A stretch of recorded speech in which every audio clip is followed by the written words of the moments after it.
السلام علیکم، میرا نام ڈاکٹر سمرا ریاض ہے اور میں ایک فیملی فزیشین ہوں۔ آج میں ڈائبٹیز کے بارے میں کچھ بات کرنا چاہوں گی۔ ڈائبٹیز کی بہت ساری کمپلیکیشنز ہوتی ہیں جو کہ عام طور پہ لوگوں کو پتہ ہوتی ہیں کہ بھئی اس سے کولیسٹرول بھی بڑھ سکتا ہے، اس کے آگے جا کے اگر یہ پورلی کنٹرول رہے تو گردے، ہارٹ، بلڈ پریشر سب چیزوں پہ فرق پڑتا ہے۔ اس کے ساتھ ساتھ جو چیز اگنور ہوتی ہے وہ ہوتی ہے پاؤں کا مسئلہ، جس کو ہم کہتے ہیں ڈائبیٹک فٹ۔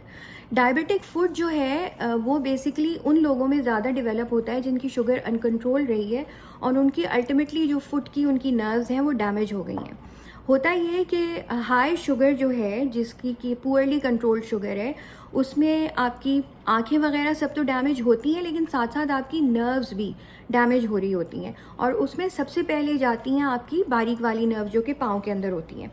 تو جو باریک والی نروز ہیں جب وہ ڈیمیج ہو جاتی ہیں تو پاؤں کی سینسیشن کم ہو جاتی ہے، اور پھر ایسے مریضوں کو پاؤں میں جب چوٹ لگتی ہے تو ان کو احساس ہی نہیں ہوتا کہ کوئی کٹ لگا ہوا ہے، اور پھر ہائی شوگر کی وجہ سے اس کٹ کے اندر یا چوٹ کے اندر انفیکشن ہو جاتا ہے اور وہ بڑھتا چلا جاتا ہے کیونکہ شوگر پھر بھی ہائی ہے۔ تو ڈائبیٹک فٹ کو مینیج کرنا اتنا مشکل نہیں ہے، لیکن اس سے زیادہ آسان یہ ہے کہ پیشنٹ کو ڈائبیٹک فٹ کی ایجوکیشن ہو کہ وہ اپنے پاؤں کا خیال رکھے۔ کچھ لوگ ایسے بھی ہوتے ہیں کہ ان کی نروز اس حد تک ڈیمیج ہو جاتی ہیں کہ ان کا چلتے چلتے پاؤں سے جوتا نکل جاتا ہے اور ان کو احساس نہیں ہوتا۔ تو اس لیے ڈائبیٹک پیشنٹس کو خاص طور پہ اگر ان کی ہائی شوگر ہے یا بہت اپ اینڈ ڈاؤن رہتی ہے، جیسے وہ پیشنٹس جو اب انسولن پہ آ چکے ہیں الٹیمیٹلی، تو ان کو سٹریپس والے جوتے پہننے چاہیے، یعنی جس کے پیچھے سے سٹریپ آ رہا ہو تاکہ ان کا پاؤں فکس رہے۔ ایسا نہ ہو کہ کسی پوائنٹ پہ پاؤں سے چپل یا جوتا نکل جائے اور ان کے پاؤں میں کٹ لگ جائے۔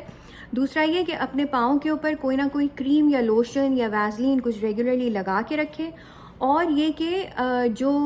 اس کو پاؤں کو برابر سے دیکھیں، پاؤں کے تلوے کو دیکھیں، مرر لگا کے یا کسی طریقے سے بھی تلوے کو دیکھا جائے، اور اگر مطلب یہ کہ جو مریض ہے وہ خود اپنے پاؤں کا خیال رکھے، ٹوز کے بیچ میں، پاؤں کی انگلیوں کے بیچ میں دیکھیں کہ کوئی کٹ تو نہیں ہے۔ یعنی یہ پاؤں کو، جو ہم کہتے ہیں مریض کے، جو ڈائبٹیز کے مریض ہوتے ہیں، اپنے پاؤں کو اتنا ہی صاف رکھیں جیسے آپ اپنا چہرہ صاف رکھتے ہیں۔ تو اسی طریقے سے پھر ڈائبٹک فٹ سے بچا جا سکتا ہے، ورنہ ڈائبٹک فٹ کا انفیکشن پھر اگر اسی طریقے سے رہا اور شوگر بھی ہائی رہی تو انکنٹرول ہو جاتا ہے، اور پھر وہ سیپٹیسیمیا بن جاتا ہے یا الٹیمیٹلی پاؤں کو کاٹنا پڑ جاتا ہے۔ تو لہٰذا اپنا خیال رکھیے، اور یہ ایجوکیشن، یہ علم اور لوگوں میں بھی بانٹیے، اور لائک کریے اور سبسکرائب کریے، ہمارے ساتھ جڑے رہیے۔